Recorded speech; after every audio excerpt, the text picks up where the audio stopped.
this is correct. 1824 times 2 is just about 3650 watt hours, which is, if you look at that, right, you times it by 2, you get your, 7,000 something. So, okay, now notice green, 50%, 75. As I said before, I know I ramble a lot and I apologize.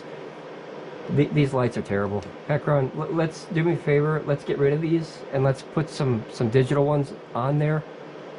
So you have digital, digital, digital.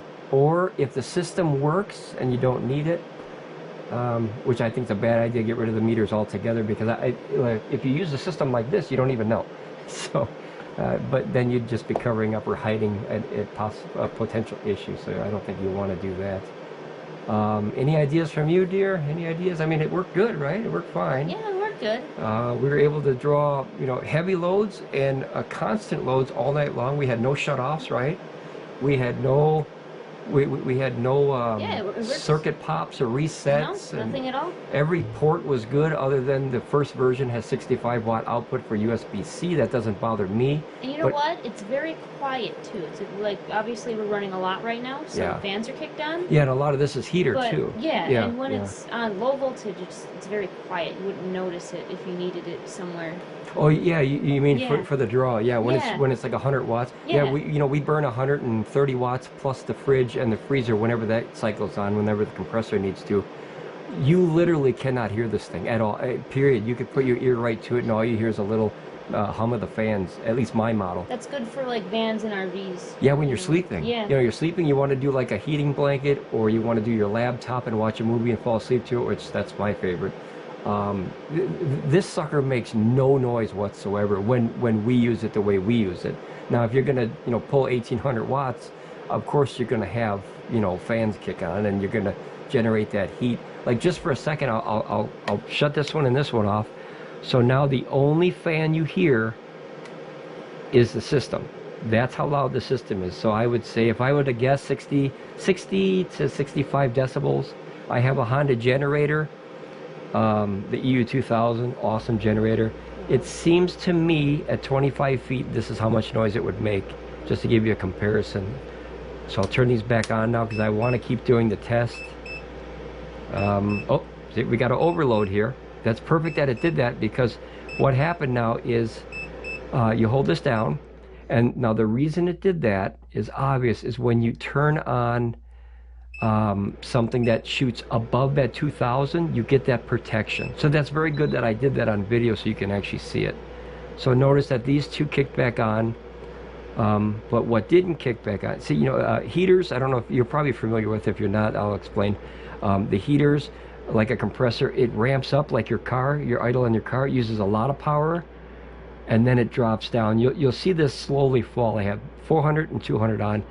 And you see how once a heater gets going, the elements are hot, the fans are steady, then it starts kind of laying back.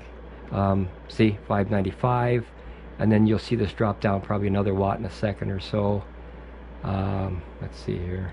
And if it doesn't, you'll understand that, it settles. It settles. Same as your car. So now if I put this on, you see that big spike.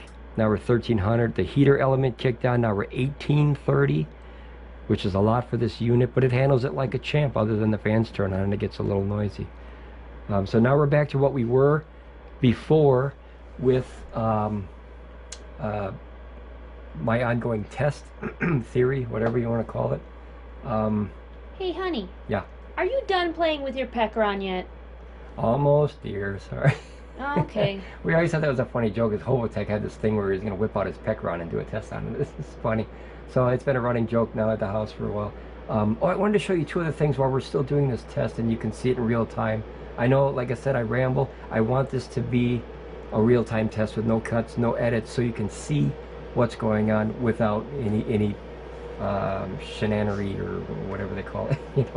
I want to show you something cool about the system that we found out too. It's listed in the manual, but a lot of people probably don't know about it.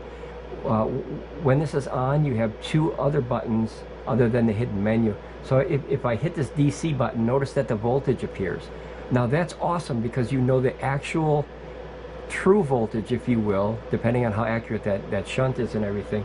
you know the true voltage of this system no matter what, which means if you're charging it, 22 volts is the lowest cutoff. Once it gets down to 22, the system dies and goes into standby. And then 28.7 is the highest. So while you're charging it, no matter what you're putting into it, you know, 1 watt up to 1200 to 1300 watts, you can literally hit this button like that. As you see it's 52%, and now it shows the voltage. You can see in real time what the voltage is. That I thought was hugely calming for me, because when you're charging something and you know you're at the mercy of a meter, let's hope that meter is correct, but I trust a voltage meter over a percentage meter any day. And the reason for that is, if this is accurate, now you're going up, if it's accurate, you can see the real power that's being shoved around inside these batteries. So you know, if this said 35.5, I'd turn this sucker off right now, because this could explode when you over voltage, you know, a battery. This is still on 50, that's still on 75, both green. Now it seems to be synced, the whole system works together at the high load. But that's a cool thing, and I didn't find that till probably a month ago. I've had this for a few months now. And then there's another, let's go back to the percentage here. There's also another one. Like I said, it's kind of hidden in the manual. It's not an obvious thing to find. You wouldn't really find it unless you really, you know, read deep in the manual. If you hit the AC one now, you'll see that you have 109 volts and 1.0 power factor. Those also are awesome, because the 109 volts, this is the voltage of the AC power outlets right now. So as you use power, the voltage drops because you're putting a strain on it. So I'll show you. So if we were to, you know, drop that one down and drop this one down, and then we drop, let's say, let's kill the whole system as far as the load. Now notice it went back to 110. That's the starting voltage of all these. I wish they were 120 PECRON. I guess they're going to do the new models at 120. Looking forward to that. So it goes back to 110. So if you put these back on, you see anytime that you pull from a current from a power source or grid, the voltage has what's known as dips. It drops down because, you know, you're yanking some. Think if you're picking up something really heavy, you go, ugh, and it strains you, so it puts a strain on the voltage. So if I turn this back on now, and we're back to 1840 watts, I believe we're going to use, notice that it went down. See, it went down to 108, 109. So what that is that's just a little strain on the voltage, and the more you put as far as a load, the more this will drop. So, you know, if you run a small load, 50 or 100 watts, that'll stay rock solid at 110. Sometimes I've even seen it at 111. I wish it was 120, but it is what it is. And then the other meter here, this PF, this stands for power factor. 1.0 is the best power factor that you can get, I believe. I'm not a scientist, I'm not an engineer, because what that means is 100% of the power coming out of your source is being converted to what you're using. So to give you an idea, if you were using something that's energy inefficient, you know, charging a battery or whatever, you have power factor loss, you have energy loss, which means a percentage of that is going towards heat or towards something else. But these two meters, if you put them on this way, that's really nice to have, because like I said, a lot of people don't even know these are there. So you have your voltage of your battery cells and your pack, and I'm assuming that this voltage is all of them together, but I have no way to verify that unless I stick a voltmeter inside these prongs and test it. I don't want to do that because that could lead to issues. Your power factor, and then your overall system voltage for your output of your AC. So here I'll turn on the DC out, which we never use, but it's there. And then notice it's pulling 0 because you're not using anything. Now there's going to be a little power loss because of the inverter. You know, you can't create something without using something. That's just not how electricity works or energy works. You have to use energy to make energy. Kind of like the old saying, you have to spend money to make money. It's just, that's kind of how it works. So since we're not using that, we'll turn that back off. We're at 108 voltage. I wish that was at least 110, but it is what it is. We're drawing heavy. And then you can turn this back to your 1820 watts that we're using on the system. That's the current draw.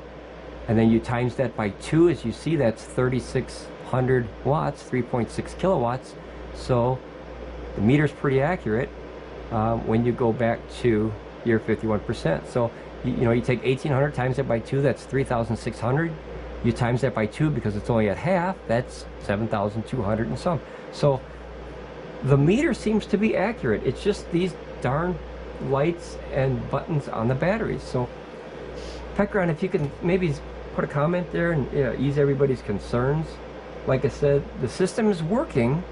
I have zero problems with the systems. We ran it 24 hours a day since we got the batteries and everything.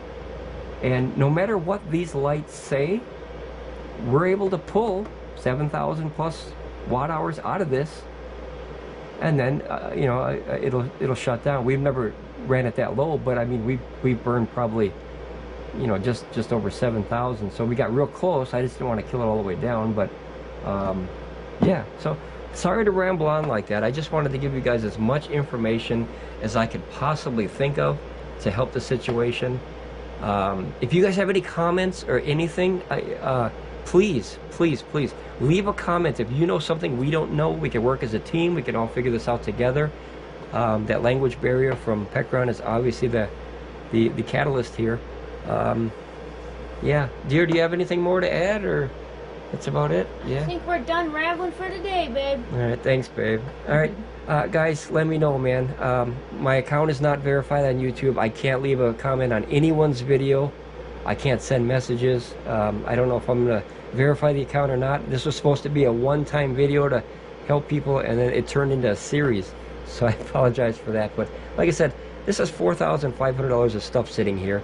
I don't want people to burn that amount of money without at least having all the answers. So PECRON, please get back to us. Thank you so much, guys. Safe travels. And I don't know, what do the kids say? Leave a like or something? Leave a like. Subscribe, or hit that bell for more notifications if we do it again. All right, I have no idea what any of that really means, but thanks, guys, if you do that. I don't know what that means. Thanks, guys. Have a great day. See you on the internet. All right, bye.